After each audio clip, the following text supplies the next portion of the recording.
Hi, Paige. Hi, David. How are you? A little achy, a little sleepy. How are you? Yeah, I've got the tummy ache. Mm. Yeah, I'm doing the Candida detox. So, Fun. Nothing like a good detox, per the doctor's orders, I would right? never voluntarily be like, let's do a Candida detox. Yes. Never. And it's great because as Candida starts to die off, you become hungrier, like it wants to be fed. You actually feel hungry in a really weird way. And it's like this gassy effect in the belly. So I'm doing a lot of burping. Fun. Just, FYI, everybody, I know too much information. I apologize, but I I'm aim to be curious. authentic. I'm very curious. Have you considered any astrological correspondences to the presence of the Candida? No, I can just tell you where it came from. I mean, I saw, my wizard doctor, that's what he calls Mm. himself, the wizard, and I had a really poor experience with a woman in Italy. She's a coordinator at one of the studios. She's not anyone who hosted me. She's just the coordinator. Okay, so I don't want to talk bad about any of my hosts because they were great. But she coordinated on the lower level of the finance or the money part, the billing and everything. And she was very difficult to deal with, incredibly narcissistic, very unkind, very short. She couldn't do anything wrong. I was always my fault, and so Mm. the anger that had built up from that's what kind of unleashed the Candida back in November, and so Oh, it's been culminating ever since. So that's where that came from because Candida loves anger. It loves anger and rage. nom nom nom nom nom rage. So anyway, yeah, now I am taking a lot of oregano and Mm. um, clearing it out of my system. But just in time to be finished up just in time for my trip to the Middle East. So that'll be good. It I'm looking will. I'm looking forward to being overseas primarily for the fact that like their flora and their food is just different. And I find that I have a pretty damn good experience when I introduce other flora, other microbes into my body from going to foreign places, minus India, where I got a couple parasites. But generally speaking, my body tends to really enjoy that change up of the gut bacteria. So I'm kind of looking forward to just eating different food for you know for 2 weeks or whatever. Um, Sure. And not to mention it's fun. It's adventuresome. yeah, it's gonna be a good time. We're gonna ride camels. I'm gonna see Petra in Jordan, and we're gonna do the hammam. We're gonna go to the bathhouse, and whatever else my family wants to do because it's a family trip. It's probably the last family trip I'll go on. My dad is definitely kind of tapering off on those. So anyway, but yeah, this particular podcast, right? This is our third. That sounds right. Yeah, I apologize. We apologize for the delay in getting the third one out. You know, there's been a few things. I mean, I those who know me know that I was assaulted. I had a bad attack, and that threw things off. And David's in Chicago, where the temperatures don't always allow for commutes That's to true.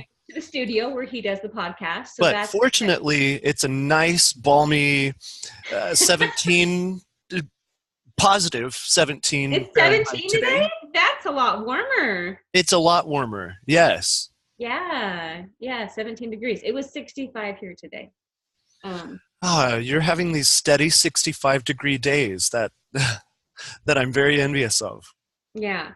So, but anyway, so yeah, and then I got a cold and things. So we apologize for the delay in getting this third podcast out, but here we are, and we're going to kind of break up this podcast into two parts. The first one is we're going to discuss basically the astrology that was kind of surrounding my incident how I got to this point, because there was a culmination of things that had gone down astrologically that I was peeling away an onion basically, and so And pardon me for interrupting, Paige. Would you like the viewers to see the chart for the day of that event or sometime around that period? yeah, if you want to pull it up, I'll continue to talk while you're pulling the chart up. Will do. Just don't put my birth date on there. No one needs to know my age. I Just kidding. I won't, but I will require a reference date from you. Yeah, January 7th, 2019. Okay. So That wasn't even a month ago. no, no, Isn't it nice that no. it feels like it was a long time ago, though?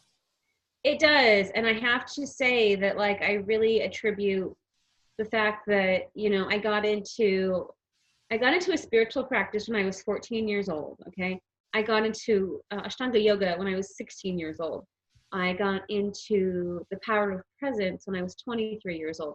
So I've lived more of my life with these principles than without them. And I think had it not been for, a steady practice in coming back to the moment, come back to the moment, come back to the moment. I mean, that's where I've lived. I've just, you know, been practicing that for so long because it's the moment is really and truly the only place where we're safe. And the mind loves to tell you otherwise. It wants to move you back into the past, wants to move you into Mm. the future.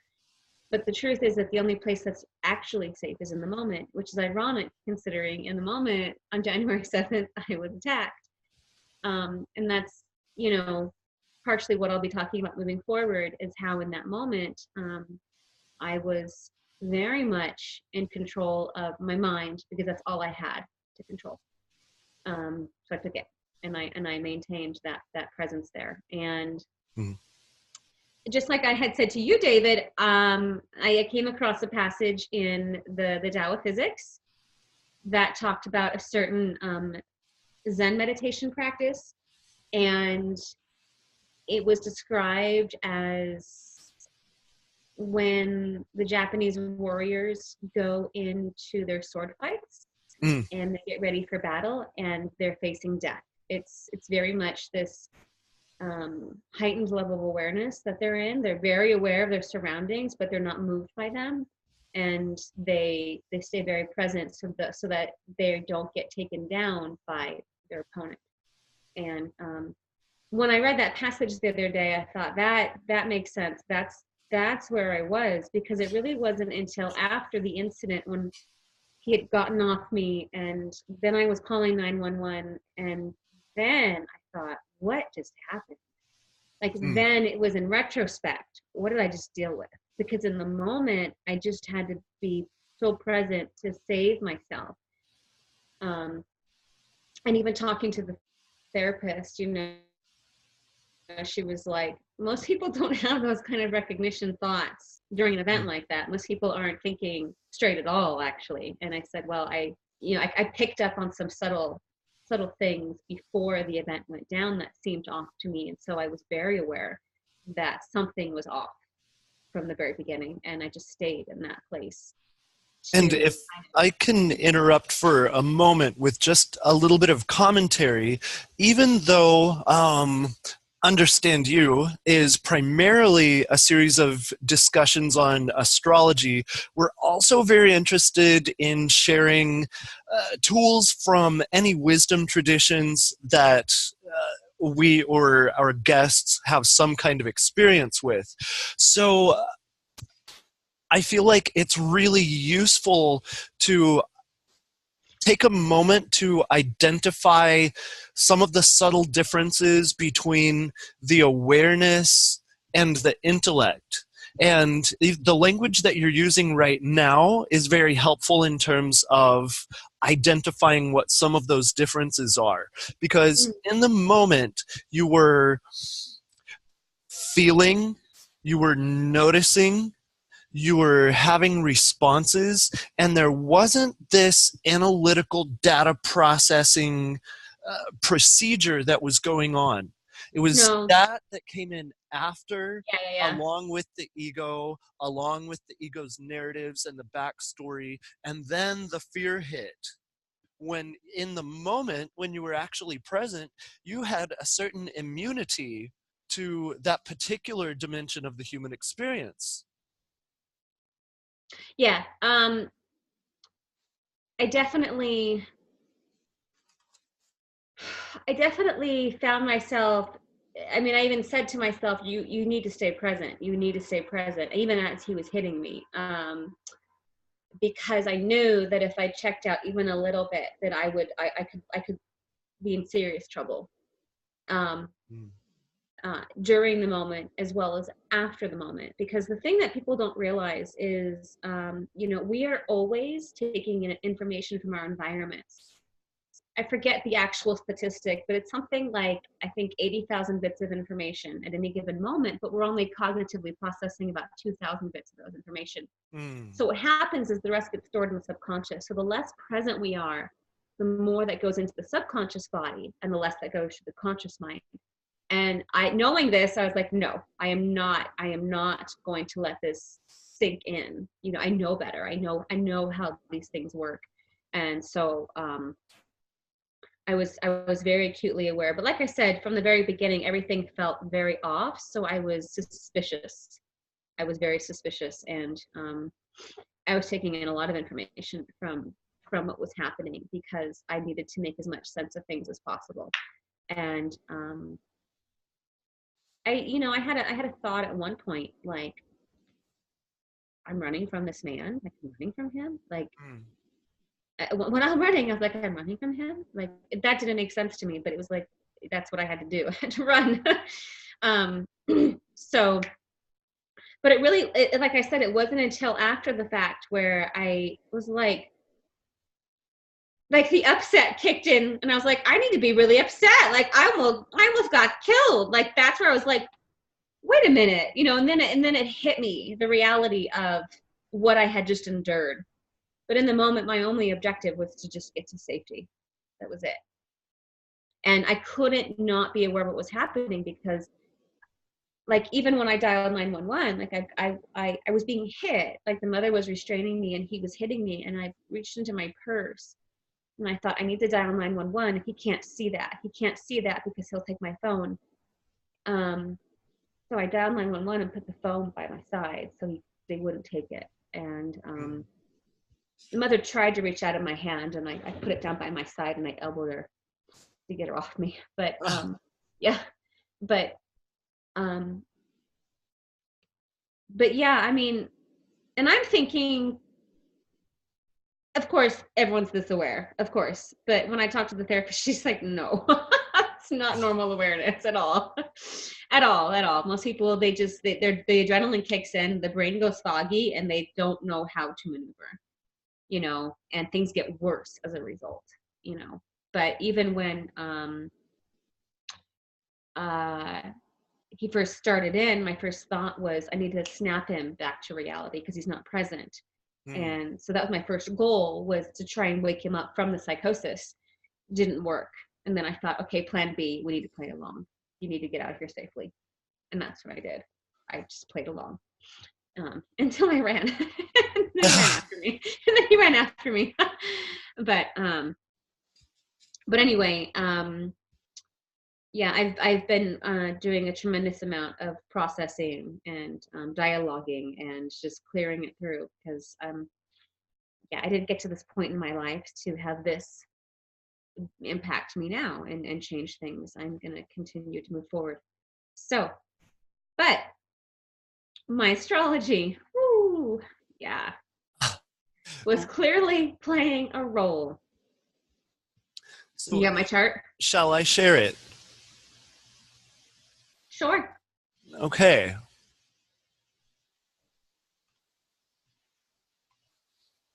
Okay. Is the chart showing right now? No, you haven't shared it yet. Okay. Let's try again.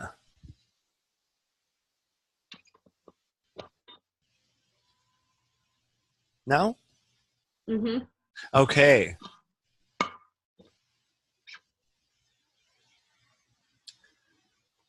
That's So, my chart, everybody. and before too much discussion of this begins, I think it's important to say to the viewers that there isn't a particular astrological configuration in this chart or in any horoscope that says Paige is going to get hit today. Yeah, no. Like, that's not what any particular pairing of planets or any astrological activity signifies. But what astrology can do is tell us something of the inner significance of a particular event. And one of the very fascinating things that had been going on in Paige's chart for uh, a few months had been that Pluto has recently crossed the descendant and is now in the southern hemisphere of the horoscope.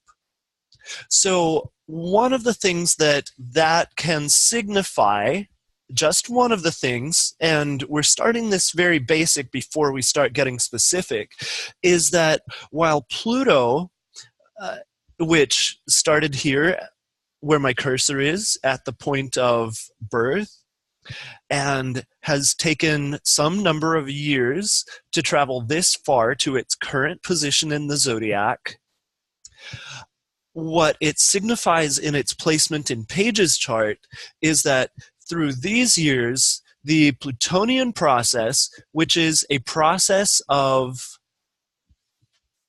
extracting unconscious psychic material, bringing it to the surface in order for some kind of conscious processing, in order to facilitate rebirth of the identity, was all happening on an internal level. And when it crosses into the southern hemisphere, which Northern is, hemisphere. well, mathematically, we would call the icy the southern hemisphere, but if we were looking at compass directions, it definitely would be the north. I But just don't want to confuse them because that would be like the top half of the chart. well, let's get a little further to the point so that I don't confuse anyone. And thank you for helping me to not do that. When Saturn goes into these 6 houses that are essentially demonstrated above this line, the ascendant-descendant axis, which is the horizon of the Earth, that means it goes into the sphere of the apparent external. So your houses 1 through 6 are going to say something about your personal life, your relationship to your thoughts and feelings and your personal history, whereas once you get into these other 6 houses, you're much more likely to be dealing with that which is already manifested and that which requires an external focus to carry that projection. So when we're dealing with Pluto crossing into this other hemisphere up here in the horoscope and entering the 7th house, that means that the transformative aspect of Pluto, the extraction of unconscious psychic material, is going to start coming in through other people instead of being primarily inward focused. So it's going to be acting upon the self apparently from outside for the first time. And that's also true of any planet that crosses the 7th house cusp by transit. Yeah, and this last transit, Pluto was actually squaring my natal Saturn, and it just moved off that, where the natal Saturn represents the structures by which we build our foundation on, a lot of the conditioning. you Right. know? And I'm hovering my cursor over Yeah. that Saturn so that the viewers can identify the part of the chart that we're talking about. Yeah. And I was literally in a position in my life where I was like, F that, I'm done. I mean, in very literal ways, I just was just done with a lot of the conditioning that I had been brought up with, and I was saying goodbye to it. And, this event that had occurred to me really felt almost felt like a test or a challenge or a question mark, and it was like, are you sure you're done? Are you sure you're done? Because the world isn't safe and you can't trust people.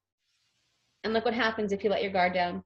Like it was all of those things, and I had just come out of this place where I was like, no, I'm done being defensive. I'm done, And then boom, I had all the reason in the world to go back to a very defensive place, to go back to a very recoiled place, to go back to like a non-trusting space when I've spent so many years trying to undo that. And that's typically what Pluto transits will do, is they'll unearth those what's the best word? Just our imprints, our psychological imprints by which we live our lives. So the conditioning, it'll bring it up, and it's to purge it. Really, it's so that way we can say goodbye to it. But typically on the way out, it's I don't want to say that we don't have an input of the will, because we do, but how much do you really want to hold on to a pattern that doesn't serve you? And so that's where things come up, and it becomes very painful the more you try to hold on to things that are just not healthy for you anymore. It becomes very obvious it's time to let it go.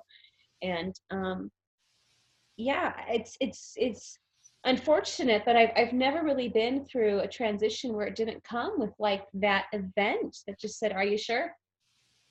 And so when this Mm. happened afterwards, I thought, Jesus Christ, seriously? That's what, like, oh. Hey, that was pretty insane. But at the same time, if I think about core conditioning, if I think about, certain traumas from my childhood that I had carried around my whole life, it kind of mirrored it, like, to the degree, and it really mirrored it. When we're children, we think about, you know, um, the people around us as having their everything together, and our parents are God, and we don't have a better frame of reference, and so we internalize so much of what happens, and that becomes the frame of reference by which we deal with life, unfortunately. And then as we go through these transits, we get to revisit and decide, well, do I really want to live this way? Do I really want to think this way? And we'll have events that really challenge those paradigms. And so, in some ways, it's like, as so totally out of left field as this event was, on the cosmic level, it really wasn't out of left field. It's unfortunate, but it's I'm I can't look at the universe that I am completely holistically connected to and go, oh no, I'm separate. This is totally like to mess me up. No, like on some level, there's a connection. This one unfortunately was attached to a very, very, very deep wound from my childhood, and it unearthed it completely. So, but that's what Pluto does. He takes that psychic shit from your deep into your body, and just pulls it right out, and makes you look at it again. So expanding just a little bit on some of the things that Paige was sharing, she mentioned certain psychic material from the childhood that is traumatic, that creates particular kinds of complexes. And one of the places that astrologers are going to look for that kind of material, what you're storing in your cell tissue and in your regular thinking processes, in your emotional body from childhood, is this fourth house. which is where Saturn was located when it was being aspected by this transiting Pluto. And astrologers use a horoscope kind of as a model of consciousness. And this is where, to my thinking, the cyclic nature of observing the horoscope is so fascinating, because from the fourth house, where we are basically at home, even if we're at home with devils, this is kind of the true internal home. That also determines what kind of child we're going to be, even in our adult lives, in the fifth house. So we could say, in a certain context, that as we extract and refine the material that is in the fourth house, our inner child learns how to reflect more constructive material and be genuinely playful instead of being malicious. And as that comes to pass, then we also see that Pluto has transited the sixth house, which is where I'm now hovering my cursor, which has to do with your habits. Often the habits that you don't even know you have. It is your daily routines, be they very healthy ones or very unhealthy ones, or perhaps very healthy routines that you've made a vice out of because they're so compulsive. Pluto had just finished its journey through Paige's sixth house. So as it made a progressive movement to extract material that was stored in the consciousness from early childhood, subsequently extracted material from who Paige's inner child is, and then went about cleaning up Paige's habits, then it moves into the seventh house to start clearing up relationships that your habits can no longer be a match to. And this is why I think, as a model of consciousness, astrology is so systematic and so precise and exciting. Oh And yeah, I definitely lost that relationship, didn't I? yes. So, and just We're to not get friends a little anymore. bit more specific with this, keep in mind, as Pluto aspected Saturn, Saturn is the ruler of the seventh house, which in astrology is treated as primarily the house of other people. So when it is aspecting that house cusp by conjunction Well, and wait, its it's the ruling seventh planet house. by square, It's the seventh house ruler in my chart. yes, Just want to clarify. Not necessarily in everyone's chart, but in my chart. right. That was very helpful. Thank you for that. But as it has crossed into the seventh house, where its impact is going to be experienced through other people, and it has formed this square to Saturn, which is the ruler of that house, which is located in the fourth, we're going to see that manifestation on old relationships and past loyalties. So we got a really good example of a way that Pluto might clear out some of the unwanted relationships that a person can be attached to through certain loyalties, through history, through background and past experiences, by revealing more about the person that this relationship is established with that was not clear or obvious before. So the secrets are coming out, Yeah. and the relationships are changing. Yeah, definitely. Well, and the other thing, where is Mars at that day exactly, or Saturn? What Let's check the degree. Mars was at 3, almost at 4 Aries. Okay, So Saturn 3 was minutes at, 58. Saturn is at 12 degrees Capricorn and 5 minutes. so it had just moved off my Mars. Saturn. That's right.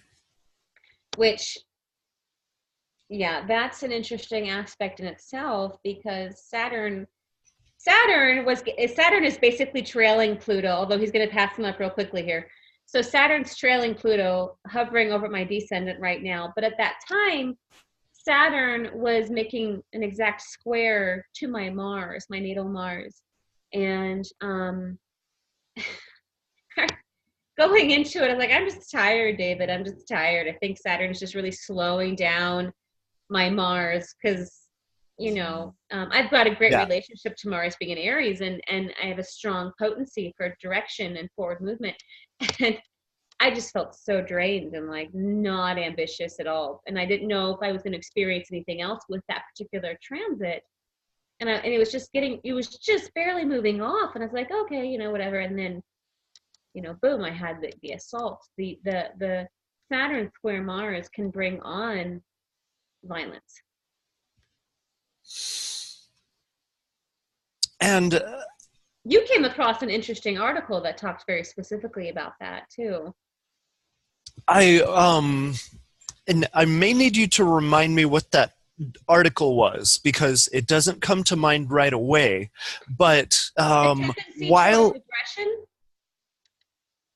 The tendency towards, do you remember? Does it ring a bell at all? It was a female who wrote it. And I was hoping you would remember the details more, but I'll maybe go through some of my past reading. It doesn't ring a bell right now, and it may even before the conversation ends. But when we're looking at Saturn and how Saturn operates in its movement in transit, one of the things that is really significant to consider is that Saturn's main function is to bring things into the material world. Saturn is a very important manifester. So if you have a great idea, then the truth is, even though Saturn transits often feel like hard work, feel like fatigue, feel like you have to make a decision, feel like you have to give up time and give up freedom in order to make something work, you're really going to want to have that Saturn transit during that time if you're trying to bring a good idea into manifestation. However, if you happen to be someone who is a little bit restricted in your expression of a particular planet in one way or another, or you are not relating to that particular planet well in a specific moment in time, or if you have just finished another transit that has brought you into a certain amount of surrender or fatigue, then you're possibly going to experience unconscious material surfacing in a very profound, physically acknowledgeable way under that Saturn transit. So while Saturn aspecting someone's natal Mars often could say something about having to harness one's energy toward a task that one isn't interested in, and it could have something to do with a feeling of anger that you feel like you are not free to express or take action on and are having to develop patience with. And by that same token, it could require that someone else acts out the role of that natal planet for you. And that was why Paige was saying that Saturn-Mars aspects can bring violence. Please continue, Paige. I was just going to say, I just had a kind of a realization. So with Saturn aspecting my Mars, it's not a whole lot different than Pluto aspecting my Mars, in the sense that it's like a slowing down and a direction change. When I had the Pluto square for that year and a half, it was an absolute slowing down. Like you're not going this way. It's like having a leash on a puppy, and you're just like, nope, nope, nope. And the puppy just gets too tired of resisting and finally just gives in, right? And that's what Pluto on my Mars felt like back in 2014. And then this one, it's like it was absolutely just a massive stop sign, like just boom, stop. And not that I was doing anything wrong, but it was like, yeah, I'm fine, life is great. And then boom, no, you're stopping, and you're gonna reflect, and you're gonna go this way instead. And I know, like with your Mars experience, you had the amplification of it. You got energy to move, whereas I was being slowed down drastically, which is interesting. So, and I think you said you had the same kind of energetic experience when Saturn hit your Mars. It was kind of a burst of energy, or was motivation for you. There have been, let's see, motivation, yes. Burst of energy, no, not so much.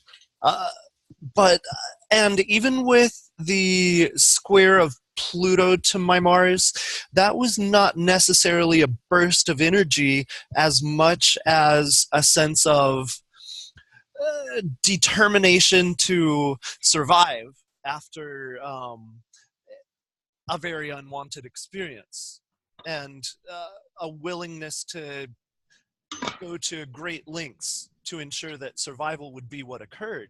But you, But but would you say that you had a reserve of which to draw from to do it?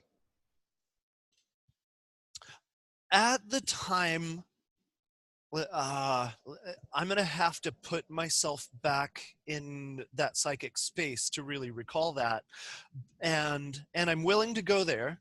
But before I do, I wanted to tell the viewers that what you're hearing right now is one of the things that I appreciate very much about Paige, because when you look at a lot of traditional textbook interpretations of an aspect such as Pluto transiting Pluto square Mars, it's going to talk about tremendous energy, extreme determination, more motivated than you've ever been before. And what's more realistic is to think about how you feel in a particular moment and look at how your own chart reflects that, because you can learn so much more about planetary operations from that process. And Paige has really done a lot of that. Paige and I both do personal consultations, and I want to share that Paige has, more than nearly anybody I know, spent more time in studying astrology through observation than through recitation of the old school cookbooks. And that is a very valuable skill to have when you're seeking out a consultation with someone who is using astrology as a counseling tool for you, because it's going to be far more relatable than and we call astrological delineations that are put in sequence in text a cookbook, because it's kind of like you can create a little bit of a recipe for how a person is going to behave based on that. And this placement means XYZ, and this aspect means PDQ. And what Paige has been able to do in what she just described, and saying, when I had this aspect, it wasn't anything like the traditional textbooks said. Here was my experience. That's a rare and precious quality to experience from an astrologer. Well, thank you.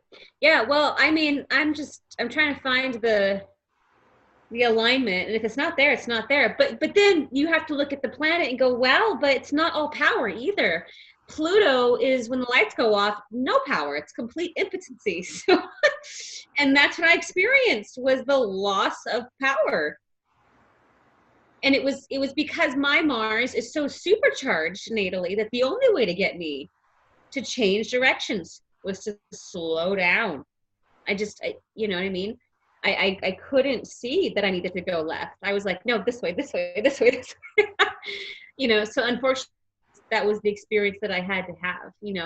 Um, but I think that has a lot to do with people's relationships to their own chart in general. Um, so And to respond to your other remark about my Pluto square Mars transit, when I put myself back in that mental space that I was in, my first reaction was to try to go back to past situations. So it was not necessarily to make a recovery in a completely independent way. That was not my instinct or my will. I tried to go backward first. And what I found was that I was so miserable and disgusted that I had some determination, but not paired with confidence, not paired with a great sense of power. but would It, you say that a part of you surfaced that got you through it that you didn't know you had? yes, Okay, that absolutely. I think that's what I was getting at, because that's what I heard you say a while ago, months ago, and that stuck with me. That, okay, wow, you had a really different Pluto experience with the Mars.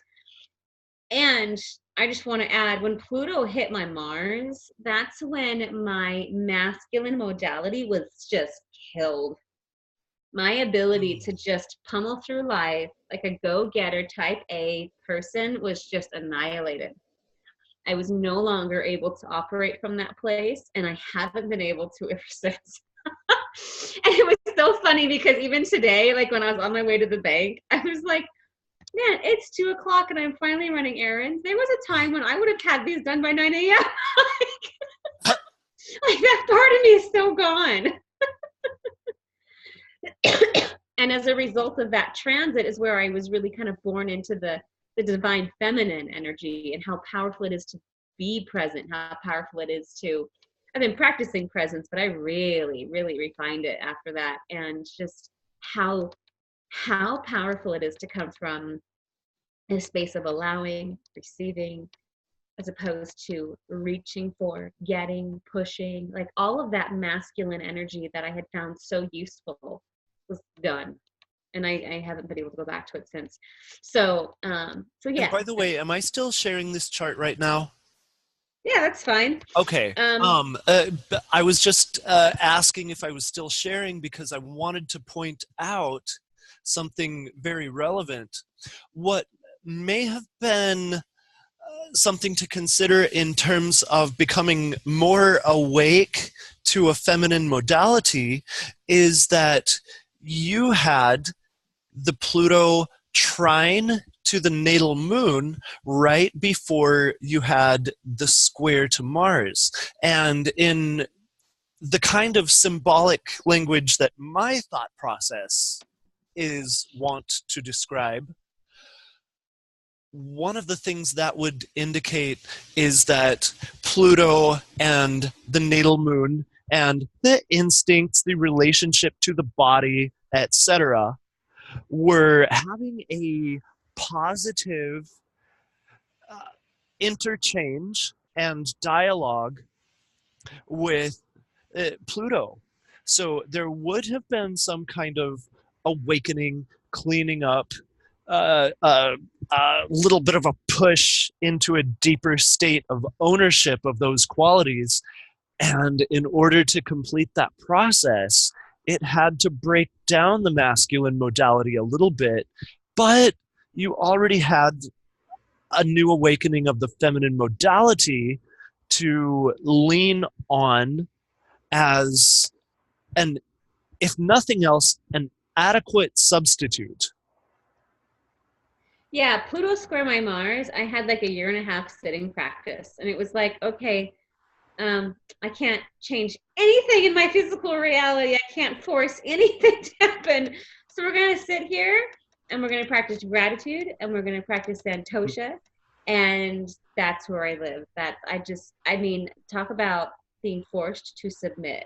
That was absolutely Pluto square by Mars. So, yeah, just back to Saturn. It was like Saturn moves a lot faster, but I mean, Saturn will hang around a point. No, let me take this back. Saturn will hang around what, like a sign for 2.5 years. You know, Pluto will Yeah. go over like a few degrees in 2.5 years. Hmm. You know, so Saturn moves a lot faster.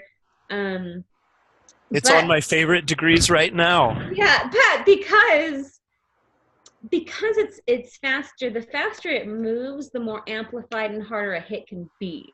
It's like in and out. Whereas the slow moving planets, it's like just a slow grind. It's not quite as like obvious, you know. Hmm. That's been my experience, at least, you know. So um so anyway, but yeah, definitely, you know, hey, stop. I mean, David made the comment after it happened. He goes, wow, you had to be assaulted just to stop practicing yoga, Paige. You know, like, I'm good at my practice. What are you? Of course, I'm gonna, you know, whatever. Like, it's just what I've done, you know, even though I'm kind of switching gears in my life. And yeah, I mean, he meant that in an endearing sense. But yeah, like, that's kind of what it took to get me to like get off my mat. So, and I haven't stopped practicing, but I can already tell that my relationship to my yoga practice has shifted drastically, and the importance of the practice is now being reborn into other things, and the value of the practice.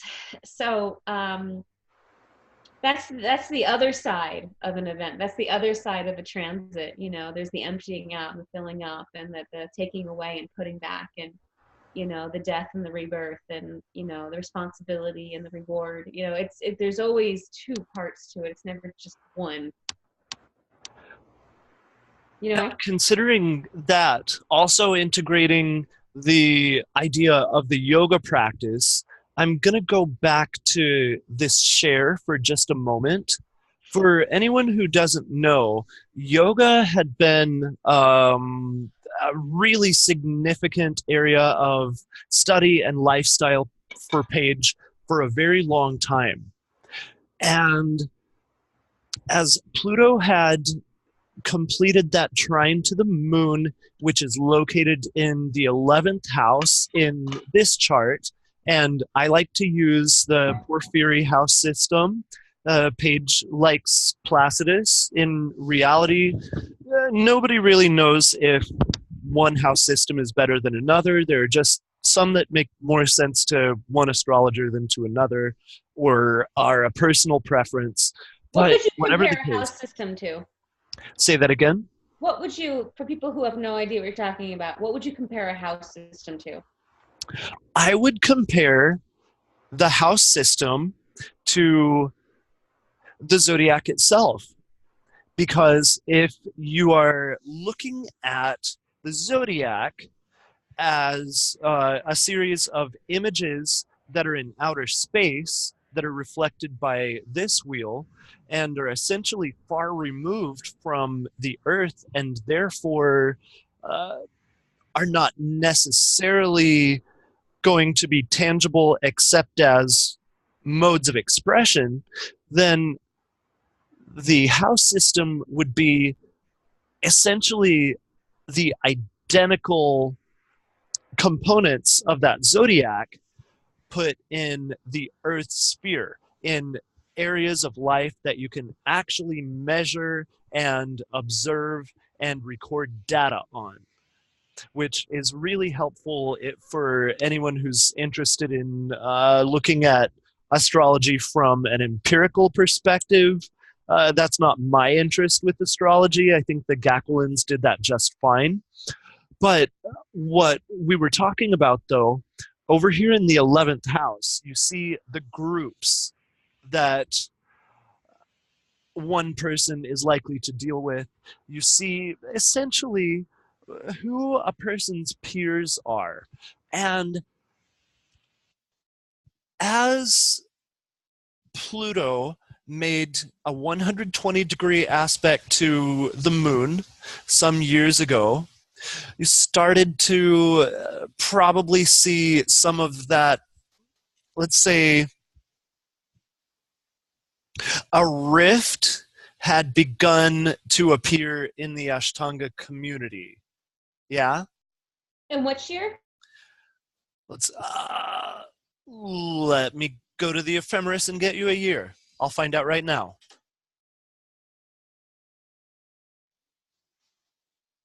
In whatever case, though, we had Pluto cleaning out groups when it was touching the moon, which is a relatively benign planet to deal with most of the time. There are, of course, exceptions, and no planet is wholly benign or wholly terrible at any point in time. But then you ended up at the same time Pluto squared that Saturn from the seventh house and was purging relationships all the way back through long histories. It was also making a trine to Chiron, where which is really interesting in terms of relationships to groups, because the mythic Chiron didn't really get to participate in the world of humans or horses, uh, even though Chiron was both. Chiron was centaur. And when we look to that part of the horoscope, we see where someone is basically an outlier.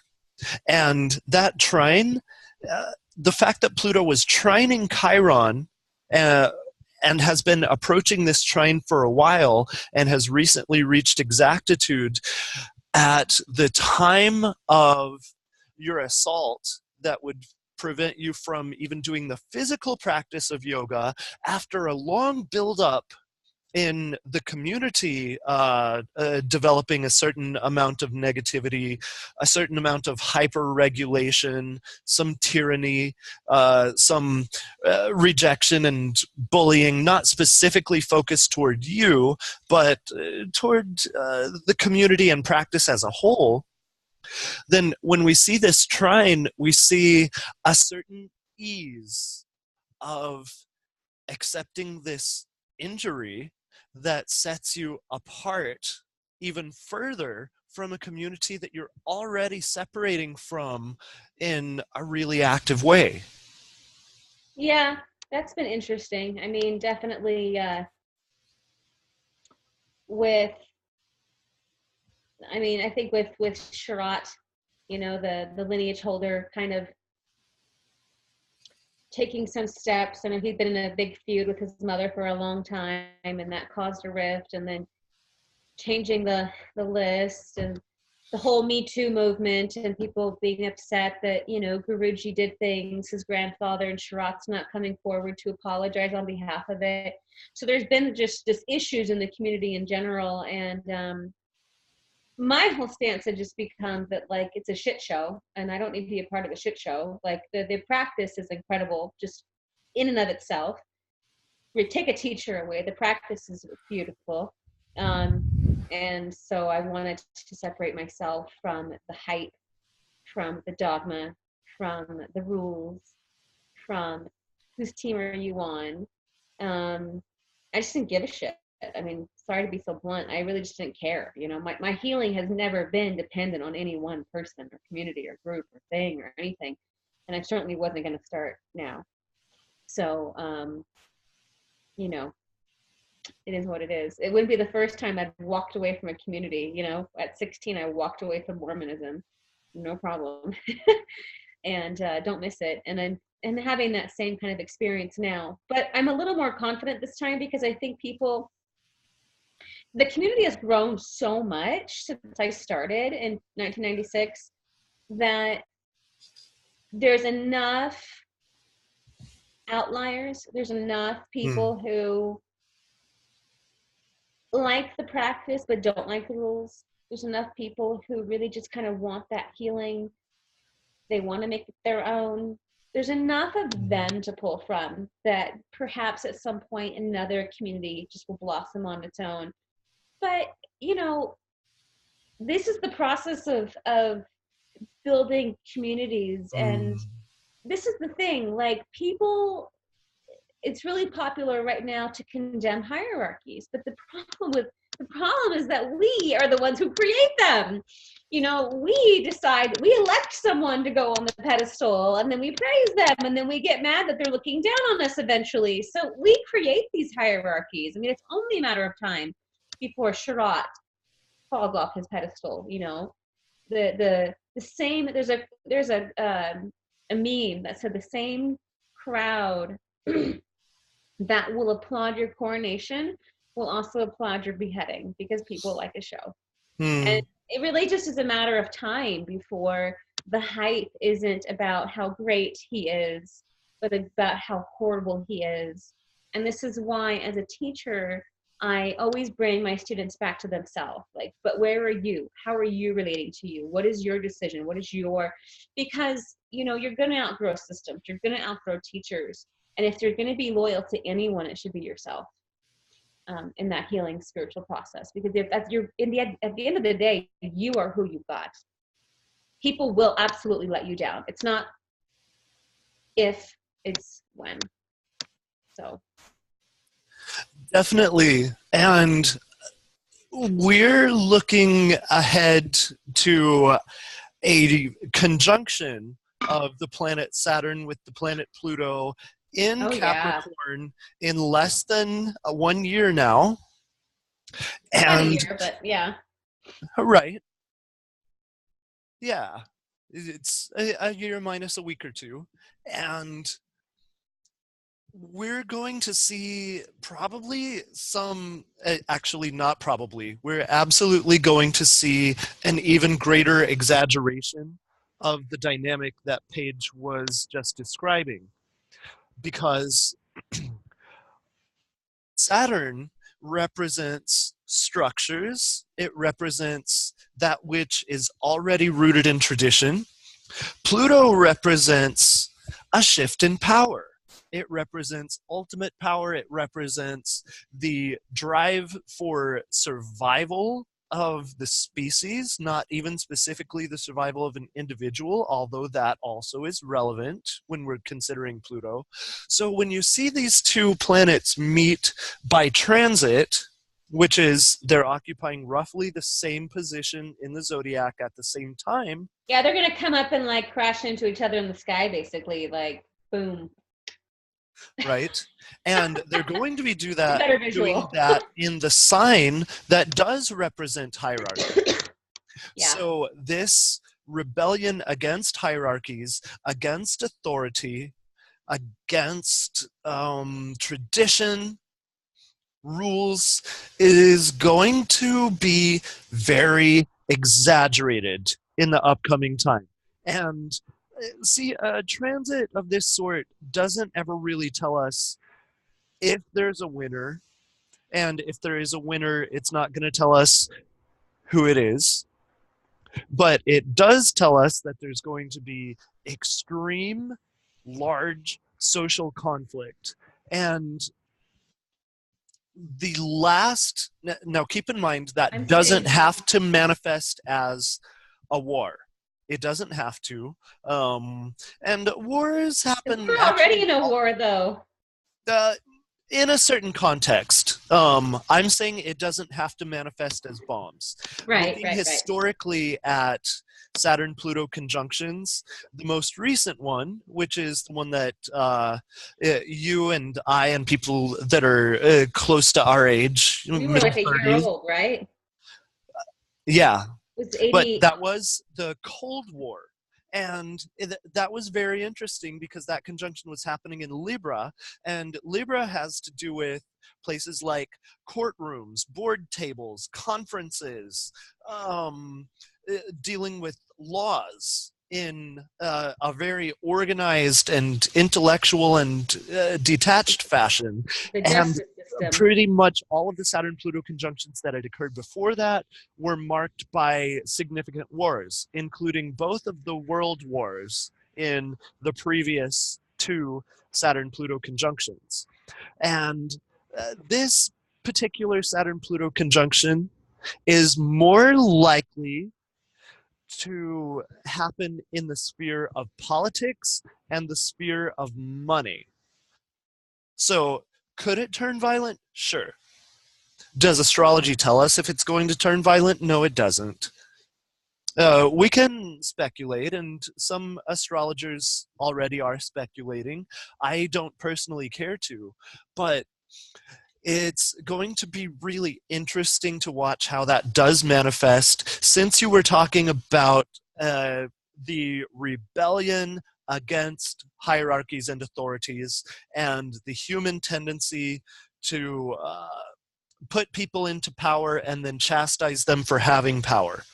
We Yeah. are living in a very anti-heroic zeitgeist, and there's not a lot that we can do about that except identify the qualities that we personally find heroic and celebrate and promote the people that embody those, instead of joining the complaining bandwagon and bitching that they didn't do it my way and I deserve different treatment than this. That adds to the likelihood of war. It doesn't add to the likelihood of joy. And astrology can help you to identify some of those tendencies that prevent you from joy in your individual chart too. It's going to be interesting. We'll probably see the build up to that, I would say, in the fall. Because they're going to go retrograde and then they're going to go direct. So I would say in the fall is when we're going to start to really see those energies start to pick up, and we'll have an idea of what's going to crystallize. Yeah. And then by next year, well, considering how that conjunction is going to hit my chart, you're probably going to see me on the evening news. No, no, I already told you. I told you you're like, it's going to be on his ascendant, which is like, wow, you're going to be, having something really amazing happen, David. Well, I like Transformation that idea. materializing in real time. Yes, Hmm. we're going to see it. And I have faith in David. He's, David and I got really close because no one else would listen to me talk about astrology. They're like, Paige, I don't know what you're talking about. So that's how our conversations kind of started to develop initially, was I needed someone to talk about Pluto with. And then now he's getting the Pluto hits. So it's like we're a source of solace for one another when it comes to the astrology. Because everyone else is like, well, I this Greek page. Yeah, sure. Okay. And so I can appreciate that. But yeah, I'm rooting David on. I think it's gonna be a great thing. Because it's the last hit, right? It's still gonna be the last hit, right? To the ascendant? The Saturn Pluto conjunction is not going to be the last one. Oh, okay. It may be the last one of Saturn, but Pluto's going to stay with me until November 2020. Okay. Well, we're It's good. going to stay with my ascendant. Yeah. The fifth exact aspect is November 2020. But Saturn isn't gonna go back and hit the ascendant again.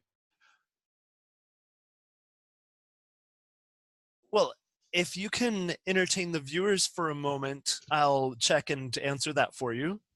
Yeah, I was gonna say, because if that happens where it's the last hit, then I would suspect it's gonna be pretty cool. So, but anyway, I have my app I use a lot on my phone because I can see the astrology better than the one online. I've just gotten used to the language of this one, the way that they write everything out, I guess. We were talking about that earlier. But anyway, yeah, I think that there's gonna continue to be changes in the structure of societies because Capricorn is structure, and Pluto has been in Capricorn since 2008. I mean, Mm. Pluto went into Capricorn, and we had the big crash. You know what I mean? The big real estate crash that occurred in 2008, and it's just been a delayering of those, not just hierarchies, but I feel like what the baby boomers created in terms of corporate society and big business, that's now really getting a makeover. I don't, I I feel don't, that. yeah, I don't feel like corporations. The sad thing is you have corporations like Amazon, right, and Apple that are just these massive giants, Mm. and then everyone else is this little guy. So it's really kind of it's Pluto has taken structure, and some have very little power, and some have just amplified power.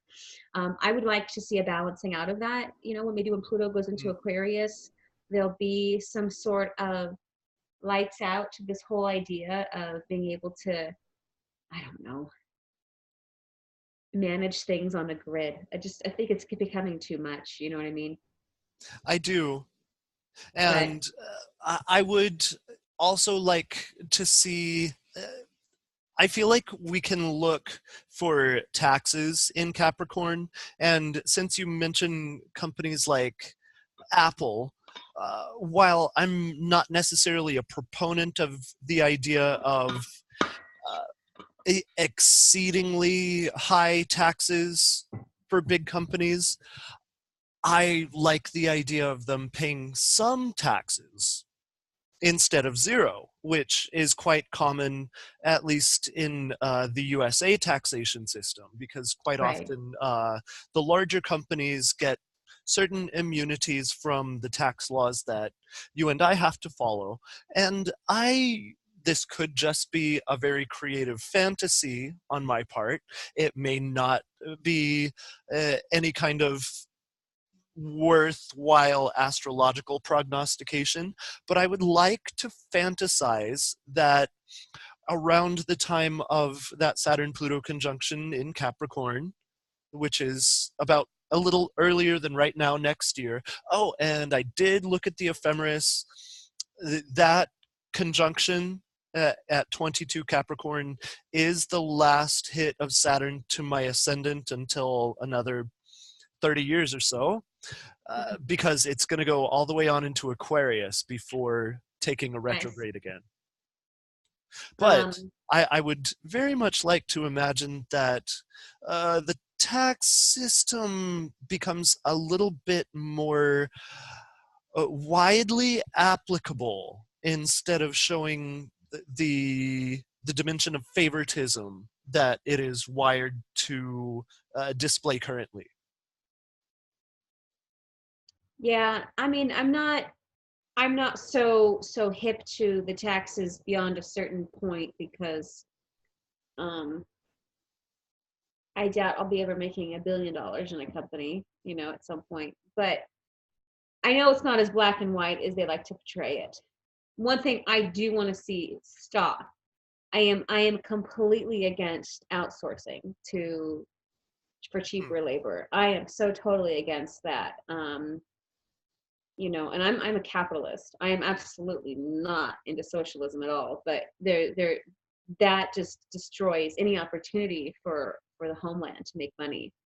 I realize that it's more expensive, but um, you know, I don't think it's appropriate. I mean, and in some ways, it's like it gives China, right, like employment opportunities. But is it really worthwhile employment opportunities? I mean, there was an article at one point that Apple had to put um, what are those called?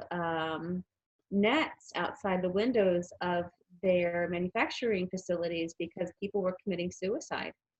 They were jumping Hmm. out them.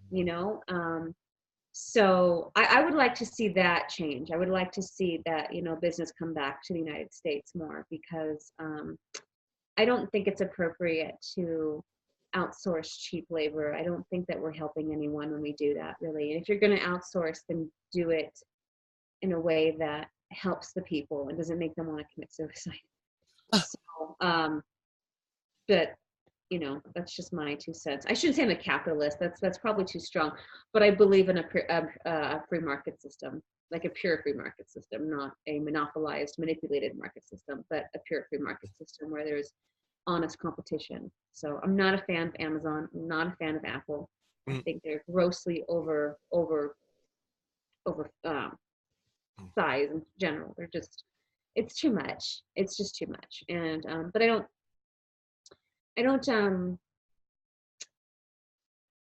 like I said, I don't blame the idea of a free market. There needs to be just more honest competition.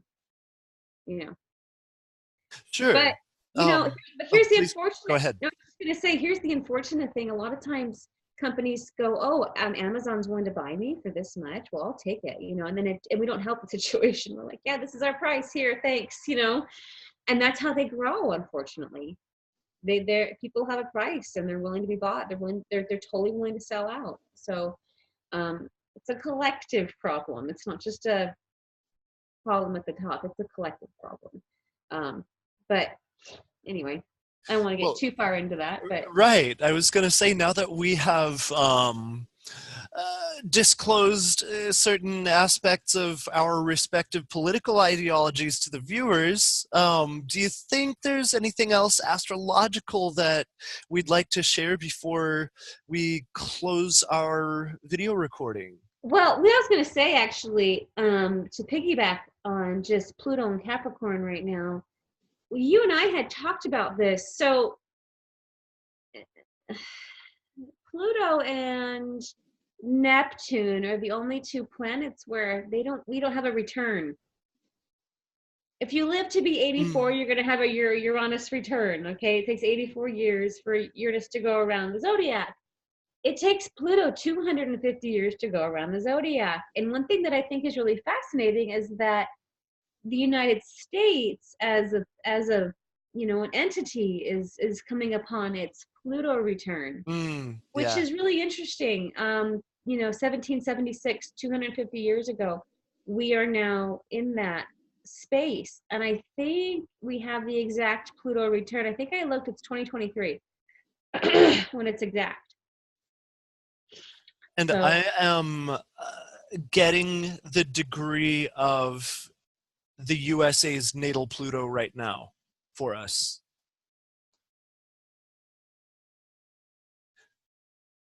So while I'm finding that, I didn't mean to interrupt you. No, it's okay. It's okay. Yeah, the Pluto return, and also just to kind of bring up the principle of returns, Saturn return, Jupiter return, Mars return, Moon return. We have one of those once a month. But Pluto is having his return, and that's really fascinating that we get to all live through that. And my hunch is that it's bringing up a lot of the same energies that were prevalent when the Declaration of Independence was signed in 1776, and just where the people were at in general. And and by the way, that degree is 27 degrees and 33 minutes for Pluto in USA's natal chart. Yeah, it's gonna be exact, right? In 2023. That sounds right. Yeah, so we'll have that return, and I think we could probably expect something to culminate at that point too. That's just a guess, but I would say so. The United States, as in general, you could see something shift there. And one thing that like I feel like I have to bring up a lot when I do charts for people, kind of to this earlier, because I was talking to another astrologer that I like earlier today, and when we have a certain culmination point, or we have an ending that occurs, the ego or the mind, or where we are in that moment, perceives it as like an absolute, and it's just the beginning, right? It's like my yoga practice has been for 21 years, and it's my relationship to it has changed. Just when I feel like I'm done, my relationship to my practice shifts. And if you find yourself kind of at one of these resistance points where things are really coming to a head in your life, you know, the ending and the beginning, they might not be so absolute and like, okay, I'm done with this person, I'm done with this job, or I'm done with this community. But oftentimes what happens is you end up having a significantly different relationship as a result of that peak point, that culminates afterwards. And so I just wanted to say that because I feel like so often that's the knee-jerk response, is like, what's going to end, as though like that's it. When we talk about events and we talk about transits, and so it's like this absolute place, or it's like and yet the wheel just keeps turning. Okay, like things just, they keep moving, and you end up in a new cycle, with a new lens of which you look at reality. And oftentimes the same people are there, but I felt inspired to clarify that, so I am.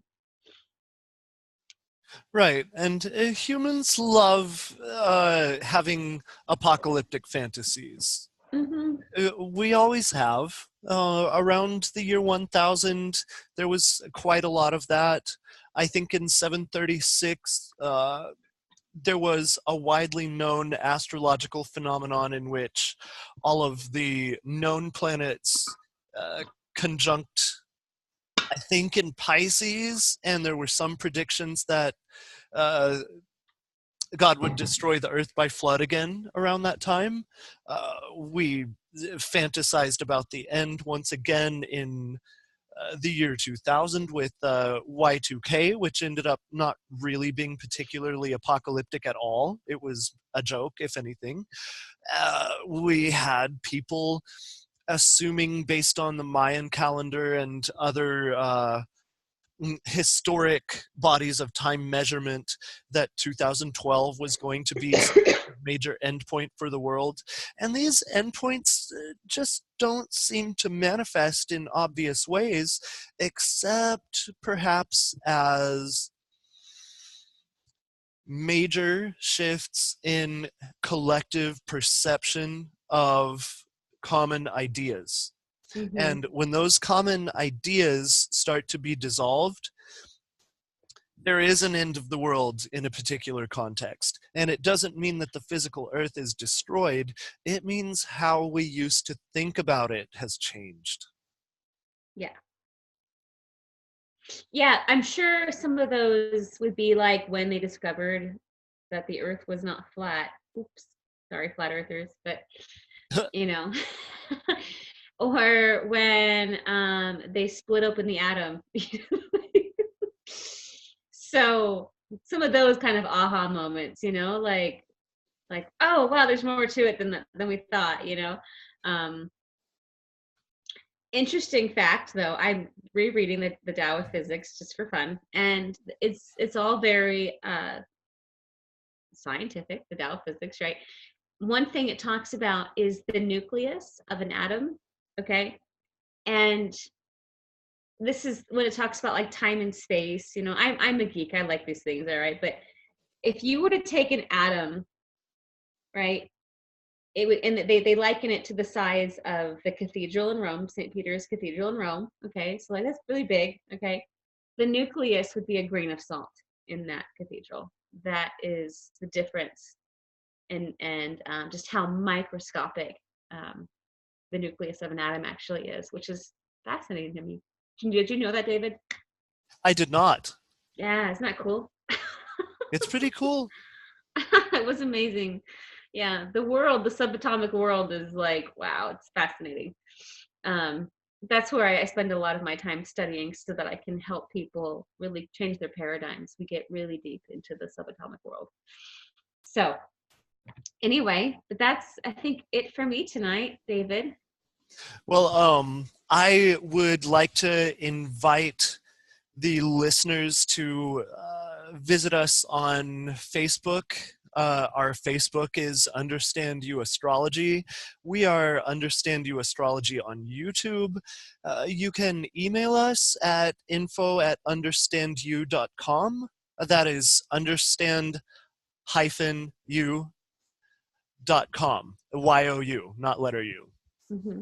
Uh, and we would like to invite listeners to propose topics for us to discuss in future recordings. We would invite the viewer to share with us questions about their own horoscopes. That's who I keep looking at right there. Keep looking down at my cat. Aim it at him again so that, and say something loudly so that the That, camera view switches to you. that's Portia.